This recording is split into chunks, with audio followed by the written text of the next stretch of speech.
하나님의 말씀 시편 81편 8에서 16절 같이 읽겠습니다. 시작. 내 백성이여 들으라. 내가 내게 증언하리라. 이스라엘이여 내게 듣기를 원하노라. 너희 중에 다른 신을 두지 말며 이방신에게 절하지 말지어다. 나는 너를 애굽 땅에서 인도하여 낸 여호와 내 하나님이니 내 입을 크게 열라 내가 채우리라 하였으나 내 백성이 내 소리를 듣지 아니하며 이스라엘이 나를 원하지 아니하였도다.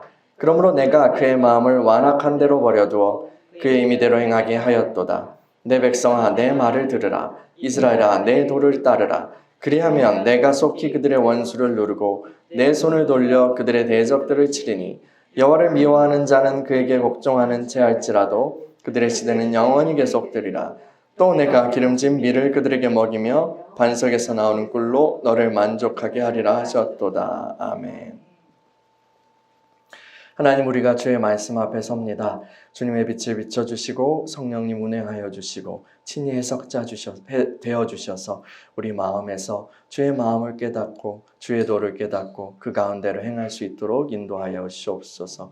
우리가 주님을 사모합니다. 주의 마음을 알기를 사모합니다. 주님 이곳에 우리와 함께 하시는 임마누엘의 하나님이심에 감사합니다. 주님 감사합니다. 말씀을 전하는 종을 붙들어 주시고 주의 성령으로 충만케 하여 주옵소서. 예수 그리스도의 이름으로 기도합니다. 아멘. 할렐루야. 크게 번성하고 강해지시는 여러분들 또 제가 되길 축복합니다. 근데요, 그 번성은 우리 힘으로 이룰 수 있는 것이 아닙니다. 하나님의 백성은 오직 하나님께서 주시는 복으로 그 복을 통해서 번성하죠. 그래서요, 우리가 하나님의 복을 받는 삶을 살 때 시간이 흐르면 흐를수록 더욱더 번성하고 더욱더 강해져 가게 되어 있어요. 다행히도요, 우리 하나님께서는요, 자기 백성들에게 복 주시는 것을 굉장히 기뻐하시는, 즐겨하시는 분이죠. 그분은 주시는 게 취미예요. 그분은 주시는 게 취미입니다. 우리는 받기만 하면 돼요. 어떤 그리스도인들은요, 이러한 번성하는 삶을 누리는 것처럼 보입니다. 그런데 다른 많은 그리스도인들은 그렇지 못한 것처럼 보이기도 합니다.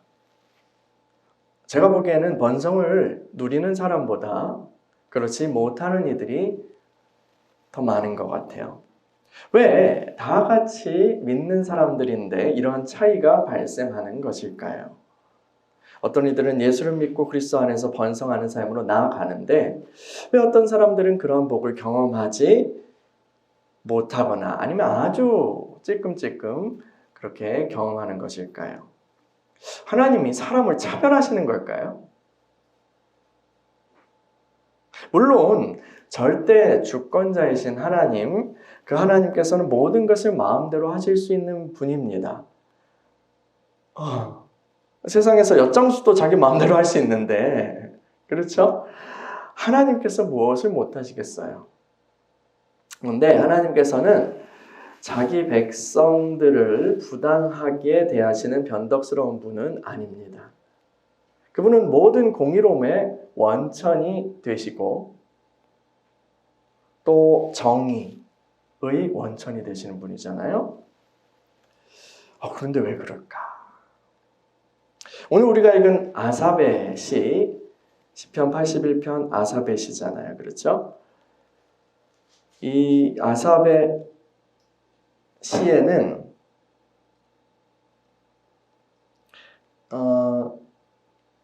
이러한 질문과 관련한 하나님의 마음이 드러나 있습니다. 오늘 제가 이 주보에 시편 81편 새 번역을 주보 한번 보세요. 새 번역을 이렇게 인쇄해 뒀어요. 네, 새 번역 성경, 예전에 표준 새 번역인데 표준 새 번역 개정이 개정되면서 이제 새 번역 이렇게 되죠. 그걸 한번 이제 좀 보시면서 이 시를 함께 읽어봤으면 좋겠어요. 시편 81편 시편 81편 1에서 5절, 1에서 5절을 같이 읽어봅시다. 세 번역으로요. 시작. 우리의 피난처이신 하나님께 즐거이 노래를 불러라. 야곱의 하나님께 큰 환성을 올려라. 치르를 부면서 소구를 두드려라. 수금을 타면서 즐거운 가락으로 검은 고를 타라. 새 달과 대보름달에 우리의 축제날에 나팔을 불어라. 이것은 이스라엘이 지킬 율례요 야곱의 하나님이 주신 규례이며 하나님이 이집트 땅을 치려고 나가실 때 요셉에게 내리신 훈령이기 때문이다. 나는 내가 알지 못하던 한 소리를 들었다. 주님께서 말씀하셨다. 이 시의 저자는 아삽이라고 했어요. 아삽이요. 아삽은 찬양 인도자, 예배 인도자이면서요 또한 선견자, 예언자였어요. 그래서 이 두 가지 맥락이 이 시에서는 다 나타나는데요. 이 시편 81편은 처음 시작은 예배 맥락에서 시작합니다. 예배 맥락에서 시작해요. 그래서 하나님의 백성들이 성회로 모여서 하나님을 찬양하고 즐거운 축제 예배를 드리는 것에 대해서 이렇게 노래하고 있어요. 그리고 이렇게 주님을 예배하는 것은 하나님께서 그분의 백성들에게 주신 명령이기 때문이다 라고 얘기하죠. 그렇게 예배를 드리고 있는데 주님의 말씀이 임합니다. 주님의 말씀이 임합니다. 어떻게 임했는지는 자세히 나오진 않지만요. 말씀하셨다 이렇게 돼 있잖아요. 어쩌면 예배를 인도하고 있던 그 아삽에게 임한 예언의 말씀일 수도 있고요. 그리고 여기서 알지 못하던 소리를 들었다 이렇게 얘기하잖아요. 근데 알지 못하던 소리가 그냥 들렸는데 그 의미가 무엇인지는 다 이해할 수 있었어요. 적어도 아삽은요, 그 의미가 무엇인지는 이해할 수 있었어요. 그런 걸로 볼 때, 뭔가 이제 고린도전서에 나오는 그런 방언과 통변, 이상한 말이 나오고 거기에 통변을 통해서 그게 예언이 된다고 하자. 그런 방식이었나? 이런 궁금증도 들기도 하고, 아니면 알지 못하던 그 소리가 이전에는 전혀 내가 깨닫지 못했었는데, 알지 못했었는데, 그래, 전혀 생각지도 못했던 하나님의 마음을 깨닫게 되었다라는 그런 의미일 수도 있어요. 어쨌든 중요한 것은요, 하나님께서 그분의 마음을 예배하는 자기 백성에게 나타내셨다는 것입니다. 여기서요, 무엇이라고 말씀하셨는지 본 내용으로 그렇게 들어가기 전에 한 가지 드리고 싶은 말씀이 있어요. 신약 백성인, 새 언약의 백성인 우리는요, 구약의 백성들처럼 장소와 시간을 엄격하게 지키는 그런 모임을 하지는 않습니다. 그만큼 그때 그렇게 규정되었던 것만큼이요. 그러나 어떤 이제 전통과 사랑의 원리 그리고 성경적인 원리 안에서 우리는 주일 혹은 또 정해진 날에 그 밖에 정해진 날에 모여서 예배를 드리고 기도를 하거나 그렇죠. 교회 전통은요, 최소한 주일 예배는 꼭 참석하는 것을 신자의 의무로 규정하고 있습니다. 믿음의 선배들, 옛날 이제 엄격하신 목사님들의 경우에는 이 주일 성수를 정말 생명처럼 그렇게 여기도록 엄히 가르치시곤 했잖아요. 막 주일 성수해라, 안 하면 너 큰일 난다, 막 이렇게요. 그래서요, 이제 제가 신대원에 들어갔을 때, 그가 2008년, 그쯤이었는데, 그때 막 이제 주 5일제에 대한 논의가 막 있었어요. 주 5일제에 대한 그런 것들이, 지금은 좀 주 5일제가 뭔가 당연하고, 안 그런 회사도 많지만요. 이제 그럴 때 주 5일제에 대한 논의가 막 나왔을 때, 보수적인 그런 교수님이나 목사님들은 그걸 되게 반대했어요. 왜 그랬을까요? 놀러 가니까, 맞아요. 주일째 하면은 사람들 주일 안 해, 교회 안 나오고, 금요일에 끝나면 놀러 거야. 그래서 주일 성수 안 돼. 이렇게 하니까 좀 이렇게 반대하셨었어요.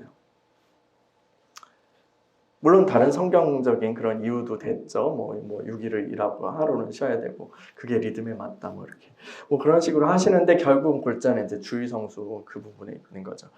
그리고 최근에 코로나 상황이 그렇게 터지면서요, 어떻게 됐어요? 어쩔 수 없이 어쩔 수 없이 주일에 모이는 것에 대한 어떤 예외 상황이 발생하게 됐잖아요. 온라인으로 모이기도 하고 못 모이기도 하고 막 그래서 그것 때문에 교회 목사님들이 되게 막 화도 나고 화도 내기도 하고 아직도 앙심을 품고 있기도 하고 뭐 그런 부분이 있잖아요. 되게 이제 보수적인 목사님들은 종교의 자유를 침해해서는 안 된다. 그렇게 크게 반발하였죠. 실제로 이 코로나 상황이 종료된 후에도 다시 교회 모임으로 돌아오지 않은 그런 신자들이 성도들이 많이 있었다고 합니다. 타격을 입은 거죠. 사람들이 어떻게 생각했을까요? 물론 온라인과 이런 것의 어떤 편리성 이런 것도 있겠죠. 근데 이제 과거에 좀 율법적으로 그렇게 그런 엄한 가르침을 막 받아서 그렇게 막 나갔던 주일 성수를 했던 사람들이 코로나 때문에 못 가게 됐잖아.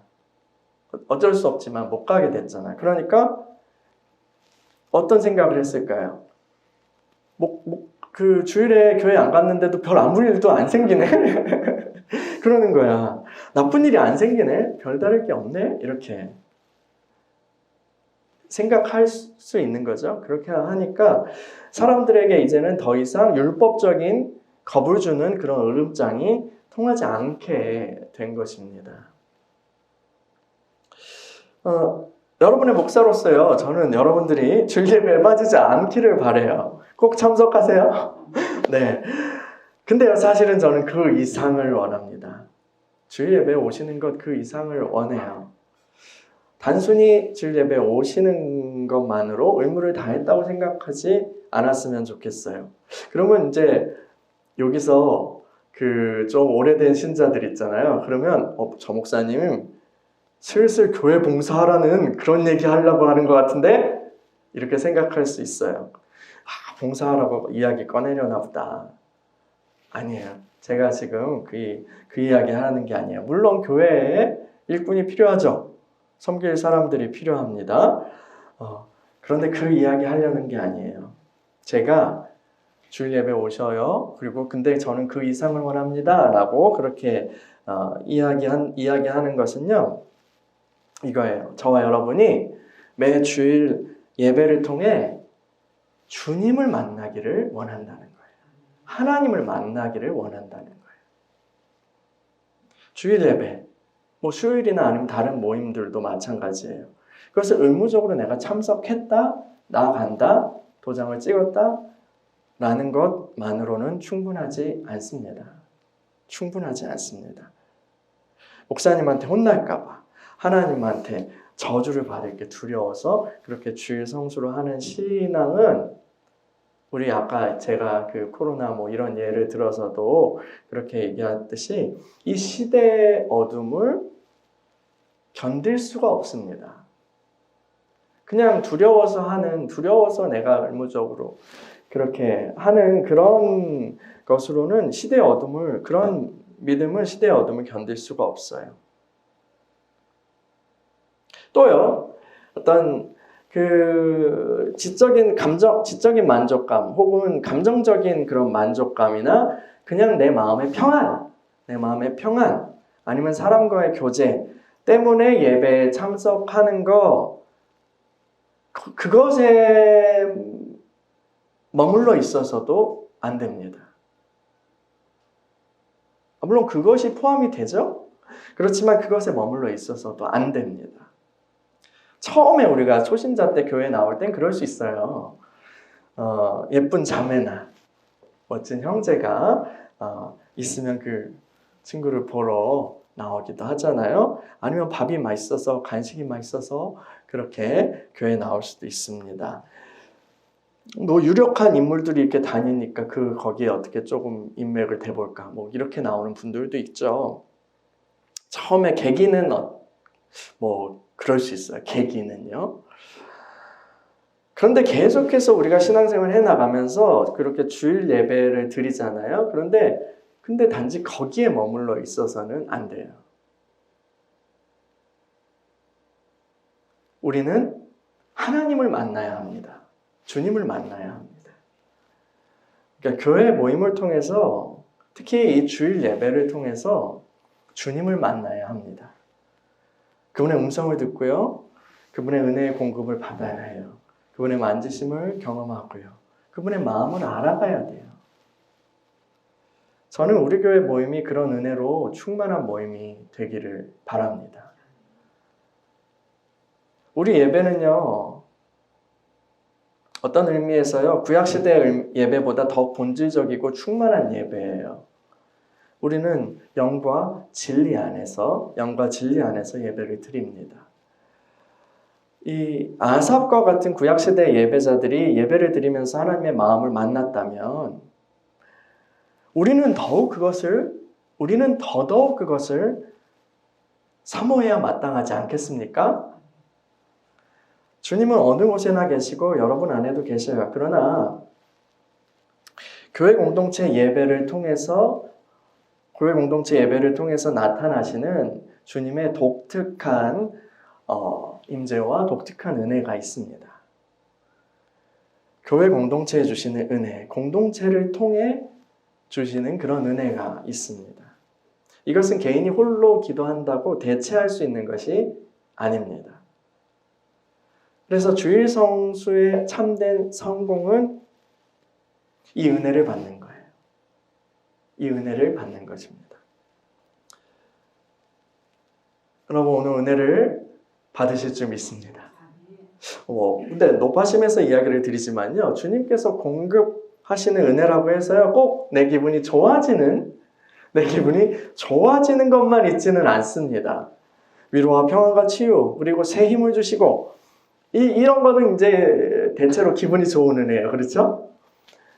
그러나 죄를 깨닫게 하시고 회개케 하시고 나와 다른 하나님의 생각을 알게 하시는 그런 것은 솔직히 기분이 좋은 것만은 아닙니다. 그러나 그것도 은혜입니다.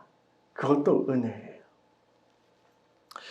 여러분 주일 예배에 나오실 때요. 주님이 주시는 그런 은혜를 사모하고 그런 충만한 은혜를 주십시오. 그리고 우리 모두 다 나뿐만 아니라 우리 모두 다 그것을 받을 수 있도록 그 은혜를 사모합니다. 그걸 주십시오 하고 중보 기도를 하고 오시기 바랍니다. 여러분 사모하고 갈망하는 자에게 주님께서 더욱 충만하게 은혜를 주실 줄 믿습니다. 그리고요 이제 예배를 드리고 돌아가면서는 오늘 어떤 은혜를 받았지, 어떤 은혜를 주셨는지 이렇게 정리를 하면서 가세요. 정리를 하면서 잘하고 계시는 분들도 많이 계신 줄로 아는데 여러분 그렇지 않았다면 그냥 잊어버리지 말고 오늘은 어떤 은혜를 주셨지? 라고 꼭 설교뿐만 아니라 예배 전체 또 나눔 뭔가를 통해서 관계, 대화를 통해서 오늘 어떤 은혜를 주셨는지 이렇게 정리하면서 그렇게 가보세요. 그리고 또 한 주간 살아가면서는 하나님께서 그 은혜를 통해서 나를 어떻게 인도하셨지, 어떻게 만져가셨지, 어떻게 나를 다뤄가셨지 이런 것도 생각해 보시기 바랍니다. 이렇게 할 때 우리 신앙생활은요 자연스럽게 그런 은혜의 리듬을 하나님의 은혜의 리듬을 타게 돼요. 춤을 추시는 그런 주님과 발 맞춰서 아름다운 그런 예배의 춤을 출 수 있게 되는 거예요. 이러한 은혜를 사모하는 저와 여러분들이 되기를 축원합니다. 아멘. 자, 시편으로 돌아가 보죠. 어느 날 아삽이 예배를 드리고 있었는데 주님의 말씀이 임했어요. 계속 읽어봐요. 시편 81편 6에서 7절 세 번역으로요. 6에서 7절 시작. 내가 내 어깨에서 짐을 벗겨주고 내 손에서 무거운 광주리를 내려놓게 하였다. 너희가 고난 가운데 부르짖을 때 내가 건져주고 천둥치는 먹구름 속에서 내가 대답하고 무리바 물가에서는 내가 너를 시험하기도 하였다. 셀라. 이 주님의 말씀이 임했어요. 그 말씀하시는 분은요 요셉, 그러니까요 이스라엘 백성을 애굽에서 구원하신 그 하나님께예요. 그 하나님이요. 이 출애굽하게 하시고 광야에서 인도하시면서 또 시내산에서 나타나서 언약을 맺으셨던 그 하나님, 언약의 주님이신 그 하나님이 나타나셔서 말씀하시는 거예요. 여러분 지금 우리가 예배를 드려요. 우리가 예배를 드리는 분은 우리를 구원하신 하나님이에요. 예수 그리스도의 아버지요. 구약 백성은 애굽의 노예 생활에서 그렇게 구원받았잖아요. 우리는 근데 보다 근본적인 어둠, 근본적인 그런 묶임, 죄와 사망의 권세로부터 구원을 받았어요. 예수 그리스도를 보내셔서 십자가에 피 흘려 죽게 하시고 우리의 죄 문제를 해결하시고 부활하신 그분 안에서 새 생명을 얻게 하신 그 하나님을 우리가 예배하는 거예요. 그래서 우리가 예배드릴 때 어떤 다른 하나님이 아니라 어떤 다른 신이 아니라 그 하나님을 예배합니다. 그래서 우리가요, 그 하나님을 예배합니다 라고 하면서 예배의 어떤 요소 중에 고백하는 게 있어요. 사도신경으로, 물론 사도신경이 아니고 뭐 니케아나 다른 거 할 수도 있지만요. 그렇지만 이제 대체로 사도신경으로 신앙 고백을 하는 것은 우리가 그 하나님을 예배합니다. 믿고 예배합니다 라는 거예요. 그래서 그 순서가 되게 중요합니다. 우리가 만나기를 그리고 예배드리면서 그 만나기를 사모하는 하나님도 바로 그 하나님이에요. 그 하나님을 만나야 돼요.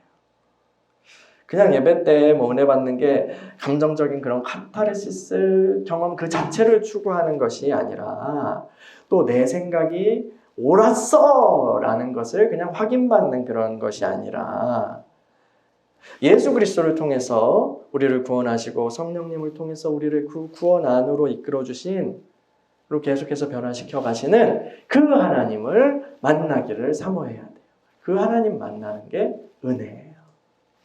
그 하나님은 참 좋으신 분입니다. 참 좋으신 분이에요. 그리고 그 하나님을 만나는 참 좋으신 하나님을 만나는 것은 우리에게도 참 좋은 일이에요. 그 하나님께서 예배하는 자기 백성에게 말씀하세요.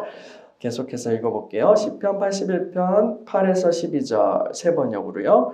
시작. 내 백성아 들어라. 내가 너에게 경고하겠다. 이스라엘아 나는 내가 내 말을 듣기를 바란다. 너희 가운데 다른 신을 두지 말며 이방신에게 절하지 말아라. 나는 너희를 이집트 땅에서 이끌어낸 주 너희의 하나님이다. 너희의 입을 크게 벌려라. 내가 마음껏 먹여주겠다 하였으나 내 백성은 내 말을 듣지 않고 이스라엘은 내 뜻을 따르지 않았다. 그래서 나는 그들의 고집대로 버려두고 그들이 원하는 대로 가게 하였다. 아멘. 이렇게 막 신나는 그런 찬양을 부르면서 그렇게 막 그 당시에는 최고의 그런 어떤 이제 최신 음악이었겠죠. 그렇게 각종 악기로 신나게 찬양하고 예배를 드렸어요. 그리고 하나님께서 그 예배자들에게 나타나셔서 응답하십니다. 그런데요, 하나님은 그렇게 신나시지 않아요? 하나님은 신나시지 않아요. 오히려 그분은 속상해하시고 안타까워하세요. 왜 그랬을까요? 모임이 잘못된 건 아니에요. 근데 왜 그랬을까? 제대로 드렸고 하나님 찬양했으니까 하나님께서 응답하신 거거든요. 그런데 그들의 신남과는 달리 하나님의 마음은 속상해하세요. 왜요? 이스라엘의 마음이 그리고 생활이 하나님의 마음과 엇박자를 치고 있었기 때문이에요. 어긋나 있었기 때문이에요. 내 입을 크게 열라. 내가 채우리라. 여러분 이 말씀만 딱 보면요. 이건 분명히 신나는 말씀이에요. 신나는 말씀 맞아요. 하나님께서 그렇게 이스라엘 백성들에게 하셨대요. 그리고 우리도 신나는 말씀이에요. 하나님도 근데 신나는 말씀, 이 말씀을 하셨을 그 당시에는 하나님도 신나셨을 거예요. 이렇게 말씀하시는 하나님의 마음은 자기 백성들에게 이제 큰 복을 주시고자 하는 그러한 마음이에요.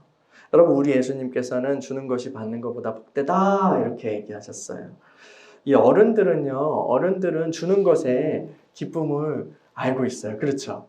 주는 것의 기쁨을 알고 있어요. 줄 수 있다는 것이 얼마나 행복하고 기쁜 것인지 알고 있어요. 그래서 사탕이라도 아이들 만나면 주고 싶고 그러잖아요. 그리고 저희 아버지, 애들의 할아버지는 맨날 이제 애들이 오면은 1,000원씩, 2,000원씩 그렇게 주시거든요. 그게 이제 서로에게 기쁨이 돼요. 아이들만 기쁨이 아니라 할아버지에게도 그건 기쁨이죠. 줄 수 있다는 게 얼마나 기쁜데요. 제가 누군가 이렇게 섬길 수 있을 때, 기쁘더라고요. 그 친구가 어떻게 보답을 하고 그게 아니라 나중에 그게 아니라 그냥 내가 그 어떤 내 상황에서 섬길 수 있구나, 섬길 수 있는 그 은혜 자체가 저가 되게 섬길 수 있는 어떤 그런 것 자체가 되게 기쁘더라고요. 어쨌든요. 그래서 하나님께서 처음에 이 말씀을 하실 때는 엄청 신나셨을 것이 분명해요. 그러나 이 시편 81편에 나타난 이 말씀의 맥락에서요. 그때 내가 이렇게 말을 했었어 라고 하시는 거거든요. 근데 이 얘기를 하시는 맥락에서 하나님의 감정은요, 그렇게 행복하지 않으세요. 하나님이 행복하지 않다 하면 또 이렇게 어떻게 하나님이 행복하지 않을 수 있어요? 그냥 인간의 표현대로 말하는 거예요. 저는 그 이상의 어떤 다른 표현을 할 수가 없어요. 하나님도 감정이 있으신 거거든요. 화내시기도 하고요. 또 성령을 근심케 하지 말라고 그랬잖아요. 어쨌든요, 이해할 수 없지만요, 여기서 느껴지는 건 하나님은 그렇게 행복하지 않으신 것 같아요. 처음에 내가 입을 크게 열어 내가 채우리라 그렇게 말씀하셨을 때요, 이렇게 얘기하신 거예요. 이제 이스라엘, 내가 너의 하나님이야. 넌 나의 백성이야. 그러니까 다른 신은 필요 없어. 다른 신은 필요 없어. 봤지? 애굽에서 걔네들 다 그냥 헛된 것들이라는 걸 봤지? 내가 다 해줄게. 이렇게 신나서 얘기하시는 거예요. 근데 이거는 마치 이제 신랑이, 남자가 신부에게 하는 어떤 배타적인 사랑의 고백, 프로포즈와도 같죠. 출애굽 사건, 열재앙, 홍해 사건, 이런 걸 통해서 하나님께서는 그분의 능력과 지혜와 사랑이 어떤 건지 굉장히 이제 보여주셨어요.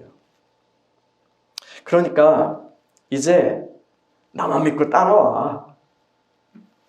내가 호강시켜줄게. 이렇게 말씀하실 때 그거는 믿을 만한 것이고 또 진실이에요. 그런데 이스라엘이요, 그런 주님을 배반하죠. 그 마음을 몰라줘요. 그분과 그분의 사랑을 신뢰하지 않고요, 다른 이상한 쪽을 막 기웃기웃대요. 우상 숭배하고요, 또 다른 힘을 막 사모하고 그래요. 그런 것들은요, 근데 헛된 것이고요, 또 이스라엘이 행복할 수 있는 길이 전혀 아니에요. 이스라엘에게 복을 줄 수 있는 게 전혀 아니라고요. 오히려 그런 것들은 이스라엘을 망치는 그런 존재들이에요. 그런데 번성과 형통의 복을 주시는 그런 하나님을 버리고 그런 망할 것들을, 그야말로 망할 것들이죠. 그런 망할 것들을 따라갑니다. 어리석고요, 분별력이라고는 전혀 없어요.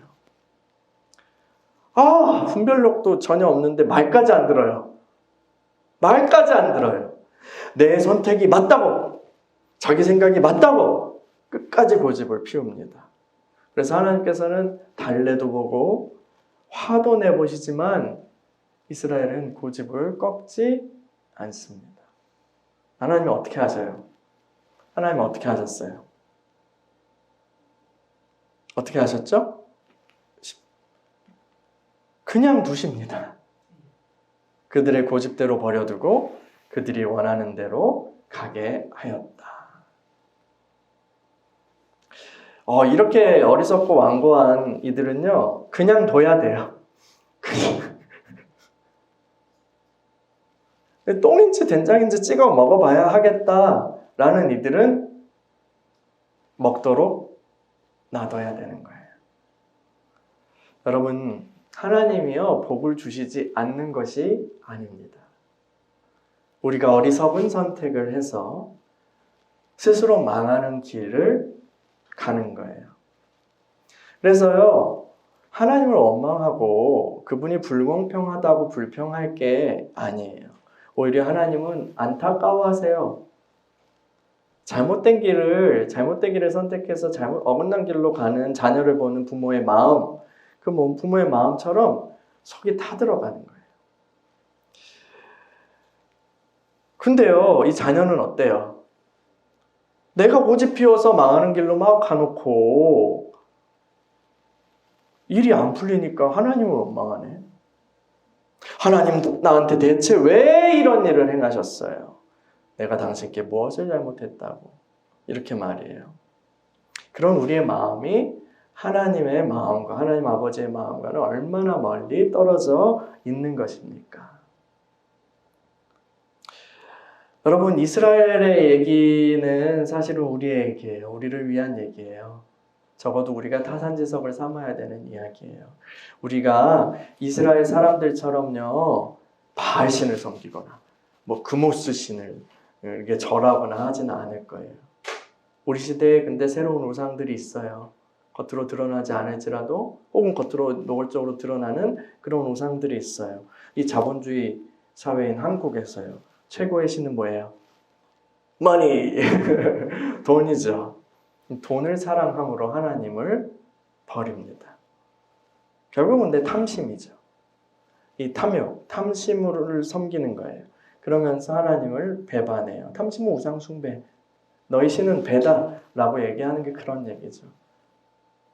본질은 다르지 않아요. 또 우리는요, 나 자신을 최고의 신으로 놓고 섬겨요. 이 시대는 더욱 그래요. 개인을 모든 권위와 모든 기준을 다 철폐했기 때문에, 그리고 쓸데없고 다 꼰대짓이고 다 어떤 이제 억압하는 것이기 때문에 그 개인에게 되게 집중이 되거든요. 근데 또 개인의 이성뿐 아니라 개인의 감정, 내가 느끼는 거, 이렇게 어떤 말초적인 어떤 그 감정이 되게 신이 되는 그런 시대입니다. 그래서요, 나 자신을 최고의 신으로 놓고 섬기는데 그것이 우리의 이성이든 아니면 경험이든요, 아니면 감정이든 그것이 하나님의 말씀보다 하나님보다 더욱 중요하고 그 우위에 있는 권위라고 그렇게 여기는 거예요. 더욱 중요할 뿐 아니라 옳은 것이라고 여기까지 옳은 것이라고요. 그래서요, 하나님이 아무리 말씀하셔도 내 생각은 틀림없어 개쌍마이웨이 내 방식대로 간다. 이것이 우리가 이방신에게 드리는 예배예요.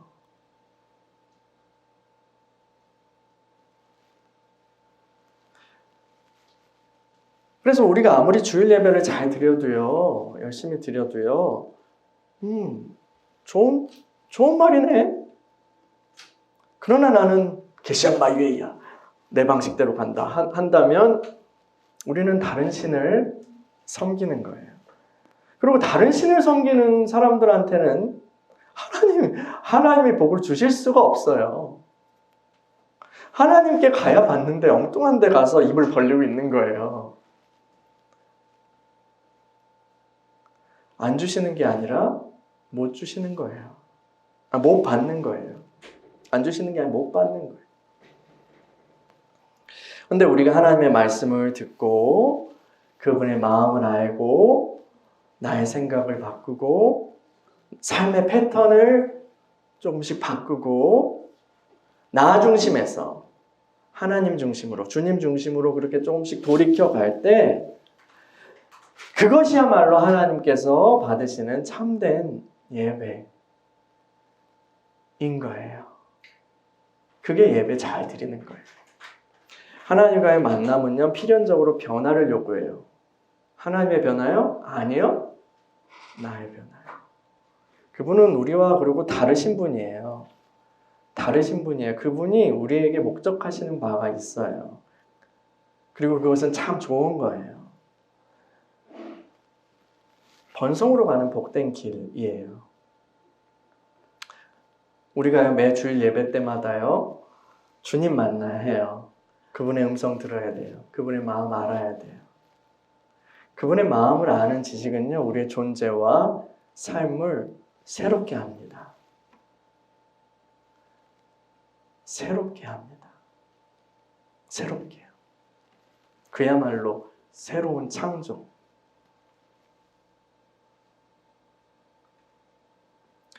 또 그분의 말씀을 듣고 그분의 마음을 알고 돌이킬 때요, 하나님의 회복이 나타나요.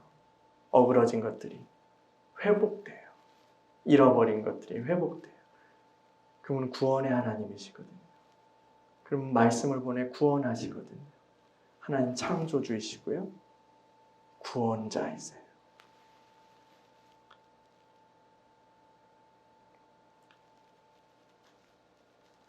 시편 81편 나머지 말씀 읽어보죠. 13에서 16절 세 번역으로요. 시작. 나의 백성 이스라엘이 내 말을 듣기만 했어도 내가 가라는 길로 가기만 했어도 나는 당장 그들의 원수를 굴복시키고 내가 손을 들어서 그 대적을 쳤을 것이다. 나를 미워하는 자들은 그들 앞에 무릎을 꿇었을 것이며 이것이 그들의 영원한 운명이 되었을 것이다. 그리고 나는 기름진 밀곡식으로 너희를 먹였을 것이고 바위에서 따낸 꿀로 너희를 배부르게 하였을 것이다. 아멘. 나의 백성 이스라엘이 이렇게만 했어도 내가 이러한 일들을 해줬을 텐데 도무지 올바른 선택을 하질 않네. 그럼 하나님의 안타까움이 느껴지십니까?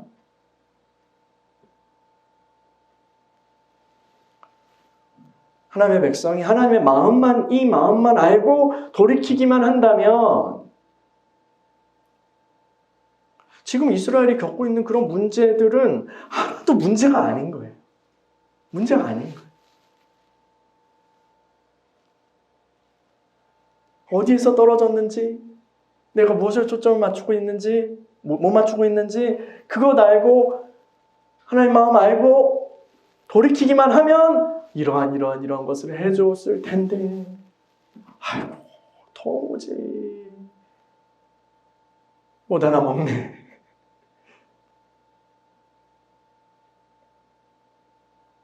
하나님 버리고 엉뚱한 길로 가고 있는 이스라엘의 상황이 어때요? 악기 연주하고 신나게 축제 예배를 드리고 있어요. 그런데요, 그들의 일상생활은 어떻습니까? 어떻다라고 나오진 않지만 하나님께 말씀을 봤을 때 구성해 볼 수 있잖아요. 원수들이 막 있고 막 그렇잖아요. 세상이 막 다 나를 죽이려고 막 달려들죠. 엉망이에요. 꼬이고 꼬였어요. 그런데요, 정작 이 사람들은 어디서부터 문제인지 몰라요.